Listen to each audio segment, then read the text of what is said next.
दोस्तों BPSC TRE 3.0 में आपके द्वारा जो सवाल पूछे जा रहे हैं यहाँ पर उनके जवाब को लेकर के अपने इस वीडियो में हम हाजिर हैं। काफ़ी सारे क्वेश्चंस हैं जिनको लेकर के एक साथ में हम यहाँ पर आंसर देंगे, उत्तर देंगे। वीडियो में लास्ट तक रहिएगा।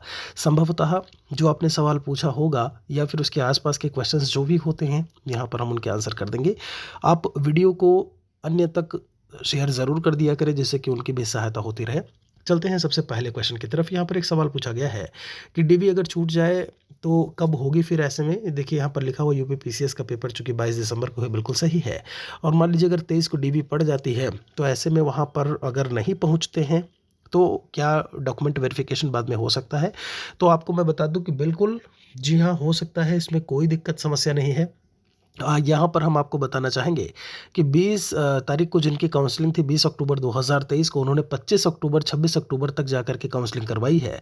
तो मान के चलिए कम से कम 10 दिन आपको मिलेगा। अभी तो यहाँ पर एक सप्ताह का ही दिया हुआ है। 23 से काउंसलिंग शुरू हो रही है आपकी 23 दिसंबर से, लेकिन आपको आगे भी संभावना है कि पूरी जो है आपको जो डॉक्यूमेंट वेरिफिकेशन का जो टाइम है वो आपको ऐसे में दिया जाए। आप 23 मान लीजिए कि डिस्ट्रिक्ट अलॉटमेंट हुआ और आपको 23 तारीख का आपका डेट जो है वो दिया हुआ है।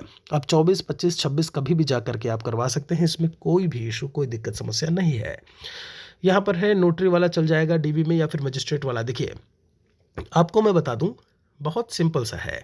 आप एक काम करिए, जो है जब भी आपको लगे कि हाँ ठीक है मेरे डॉक्यूमेंट में किसी भी प्रकार की कोई भी मिस्टेक है तो मैं कई बार बता चुका हूँ, जो नियरेस्ट कोर्ट, कचहरी, तहसील जो भी हो आपका, आप जाइए वहाँ पर जो भी एडवोकेट वकील हैं उनसे कहिए अपनी प्रॉब्लम, उनसे कहिए कि इसमें हमें ये सुधार करवाना है, ये दिक्कत है, ये समस्या है। तो ऐसे में और उनसे ये कहिए कि कुछ आप इस तरीके से एफिडेविट बनाइए जो है कि हमारा जो है जो सक्षम प्राधिकारी शिक्षा विभाग बिहार सरकार हमारा वहाँ पर काम में आ जाए, वो लग जाए। तो वो बहुत अच्छे से जानते हैं कि वो आपका नोटरी प्रकार का एफिडेविट है, मजिस्ट्रेट वाला है या कौन सा वाला है, वो सब आपका जो है वो कर करके दे देंगे। एक से अधिक मिस्टेक्स हैं, एक ही एफिडेविट में आप उनको लिखवा लीजिए और आप अब लेकर के वहाँ पर पेश हो जाइएगा। देखिए मैं ये ज़रूरी बिल्कुल नहीं है कि कोई मिस्टेक आपके उसमें हो, केएम लगा है, किसी और प्रकार की दिक्कत है, तो ऐसे में वहाँ पर वो जांच करें ही करें। लेकिन आप किसी भी तरीके से कोई अगर आप कमी अपनी तरफ से तो नहीं ही छोड़ेंगे ना। मान लीजिए आपसे कह दिया कि ये गलती है, आप इसके लिए क्या किए हैं कि एफिडेविट बनवा के लाइए, तो लास्ट टाइम पे आपको जो है भागना दौड़ना पड़ जाएगा। तो पहले से ही चीज़ों को आप रेडी करके रखिए और वहाँ पर आप जा करके उनसे बोलेंगे कि इस तरीके का हमको चाहिए। आप बिल्कुल A1 काम करके दीजिए कि हमारा शिक्षा विभाग बिहार सरकार में लगाना है, वहाँ पर ये चल जाए। तो वो बहुत अच्छे से जानते हैं कि किस प्रकार का एफिडेविट वहाँ पर लगेगा। ठीक है, आगे चलते हैं। यहाँ पर एक और क्वेश्चन लिखा हुआ है।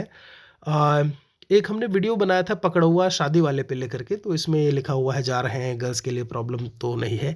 देखिए इसमें कोई हंसने और वो वाली बात नहीं है। ये एक जेन्युइन कहीं ना कहीं एक दिक्कत है, एक समस्या भी है और आप सभी की जागरूकता के लिए जो है हमने वो वीडियो बनाया था। 2,500-3 हज़ार लोगों ने लगभग उसको देखा भी।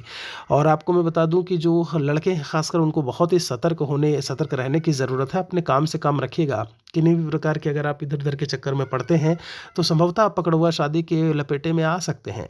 तो अभी बिहार के सभी जिलों में नहीं है, कुछ ही जिलों में ये चीज़ें हैं, व्याप्त हैं। और वो भी सरकार, समय बदल रहा है, जैसा कि मैंने बोला चीज़ें बदल रही हैं, तो आपको उसमें परेशान होने की बिल्कुल सी ज़रूरत नहीं है। ठीक है, चलिए ये भी एक क्वेश्चन था। ऐसे में हमने कहा कि वेबसाइट पर कब अपलोड होगा। देखिए एक सवाल पूछा गया है, मैंने एक वीडियो बना करके बताया भी था कि आपको 19-20 दिसंबर तक ये चीज़ें मिल जाएंगी। अभी संभावना है, आज जब मैं वीडियो बना रहा हूँ 16 दिसंबर, संभावना है आज रात तक में 9-10 के रिजल्ट को देने की बात जो है वो की गई है। तो उसके 9-10 का रिजल्ट, 11-12 का रिजल्ट जो भी होगा वो आपका डिस्प्ले होगा, आएगा।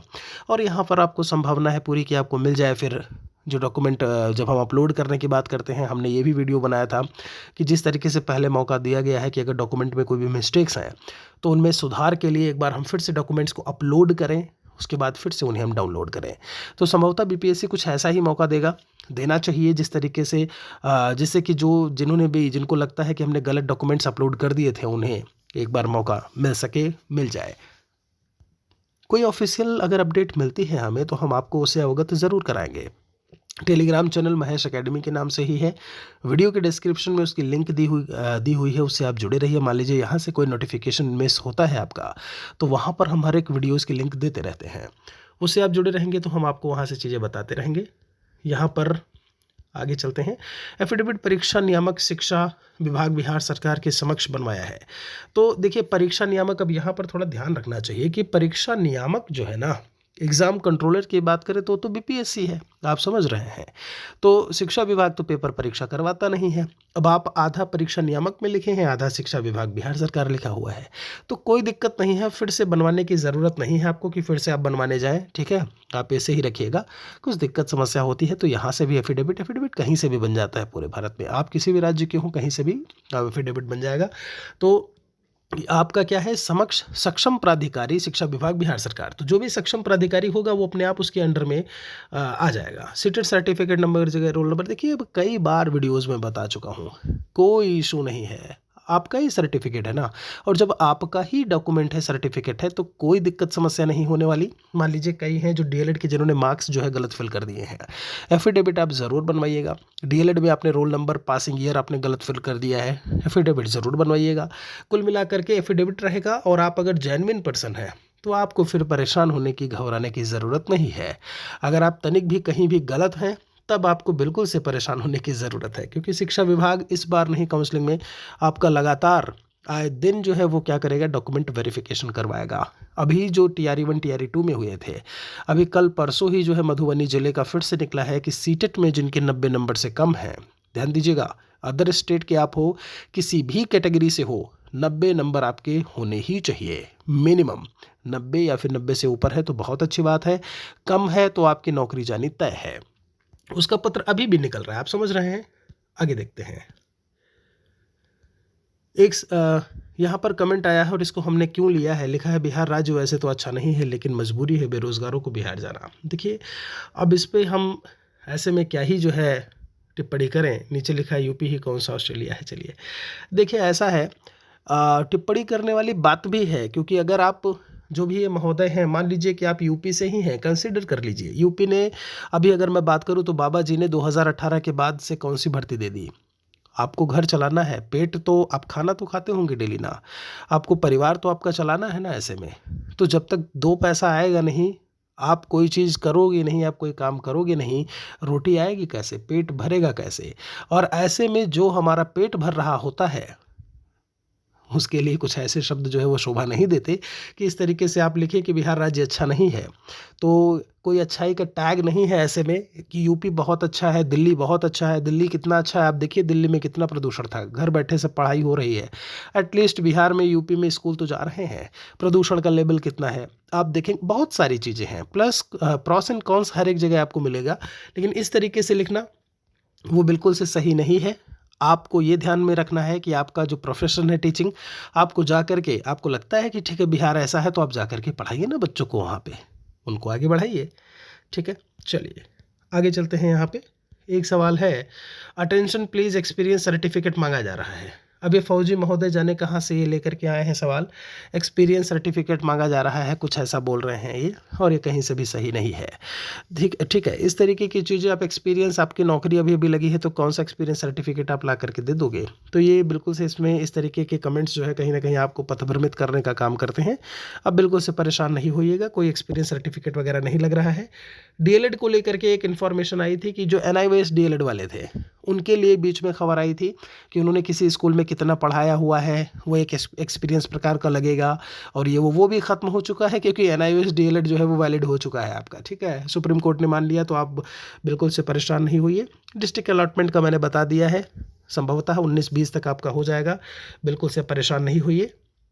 यहाँ पर किसी महिला के पास 1 महीने का बेबी है तो क्या उस अवस्था में विभाग द्वारा बिल्कुल छूट मिल सकती है, छूट मिलेगी। आप जो भी संबंधित संस्था है, डाइट बाइट सिटी, जहाँ कहीं भी आप ट्रेनिंग कर रहे हैं, उनके समक्ष अपनी समस्या दिक्कत रखिएगा। यहाँ पर हमारे द्वारा जो है वो जवाब भी दिया गया है, और ऐसे में छूट ज़रूर मिलेगी। सैलरी मिलती नहीं है तो कैसे कटेगी, ये सवाल उस पर था जब मैंने एक बात बताई थी कि माफ़ी चाहेंगे, एक बात मैंने बताई थी कि अगर आप मिस करते हैं, अपने ट्रेनिंग को मिस करते हैं, आप घर चले जाते हैं, तो ऐसे में क्या हुआ था कि पटना में ये केवल एक ही जगह की खबर नहीं है, कई जगह ऐसा हुआ है कि 7200 रुपये काट लिए गए। तो कहने का ये मतलब है कि ट्रेनिंग में सैलरी मिलती नहीं है तो कटेगी कैसे। आप तो जुड़े रहोगे ना शिक्षा विभाग से, आगे आपका डेटा रहेगा, आगे उड़ा देंगे जो भी होगा, आप समझ रहे हैं। तो ये सब गलती नहीं करिएगा। संडे को घर जा सकते हैं ना। देखिए आपकी 2 सप्ताह की जो ट्रेनिंग होती है बीच में बिल्कुल संडे पड़ेगा। तो ऐसे में निर्भर करता है उस संस्था के ऊपर कि वो अलाउ करती है कि नहीं जाने के लिए।